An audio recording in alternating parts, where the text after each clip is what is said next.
सीखो सब कुछ में खुशामदीद। दोस्तों आज हम सीखेंगे कि हम किस तरह सेल्स फिगर को 5 रेटिंग में शो करवा सकते हैं माइक्रोसॉफ्ट एक्सेल में।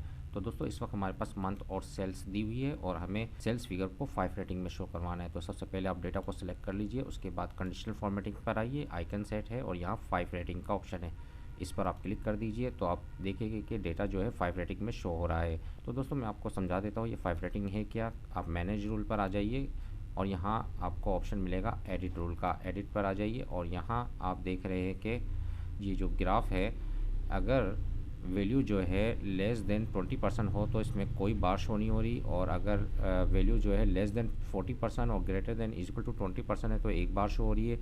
और इस तरह अगर वैल्यू लेस देन 60 है और ग्रेटर देन इक्वल टू 40% है तो 2 बार शो हो रही है। इस तरह 3 बार और 4 बार, इस तरह ये 5 रेटिंग शो हो रही है। तो इस तरीके से आप डेटा को 5 रेटिंग में शो करवा सकते हैं माइक्रोसॉफ्ट एक्सेल में।